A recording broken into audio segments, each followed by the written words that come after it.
अमरावतीतील महाराष्ट्र जीवन प्राधिकरण कार्यालयात संतप्त कंत्राटदार आणि पाणीपुरवठा करणाऱ्या कर्मचाऱ्यांनी जोरदार ठिय्या आंदोलन पुकारलं।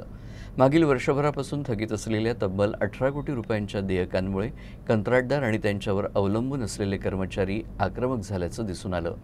शुक्रवारपासून जिल्हाभर पाणीपुरवठा बंद करण्याचा इशारा यावेळी देण्यात आला। आंदोलनादरम्यान शेकडो कंत्राटदार आणि कर्मचारी कार्यकारी अभियंत्यांच्या कार्यालयातच घुसले आणि जोरदार घोषणाबाजी केली। संतप्त आंदोलकांनी संपूर्ण अमरावती जिल्हा आणि शहराचा पाणीपुरवठा बंद करण्याचा इशारा दिला। वर्षभर थकीत असलेल्या देयकांमुळे मजुरांना वेतन देता न आल्यानं त्यांच्यावर उपासमारीची वेळ आली आहे। शासनाकडून सातत्यानं आश्वासनं मिळत असूनही प्रत्यक्षात निधी मिळत नसल्यानं स्थिती हाताबाहेर जाते आहे। या आंदोलनामुळे जिल्ह्यातील पाणीपुरवठ्याची गंभीर समस्या उद्भवू शकते। प्रशासनानं तातडीनं लक्ष घालून थकीत देयकं अदा करावीत अशी मागणी आंदोलकांनी केली आहे। अन्यथा पाणीपुरवठा ठप्प करण्याचा इशारा देण्यात आला आहे।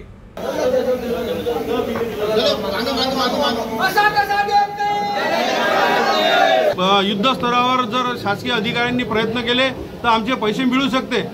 आमच्या भरोशावर सर्व कर्मचारी, आम्ही कंत्राटदार आहोत, आमच्या भरोशावर हजारो कर्मचारी आहे, त्यांची सुद्धा दिवाळी अंधारात गेल्याशिवाय राहणार नाही।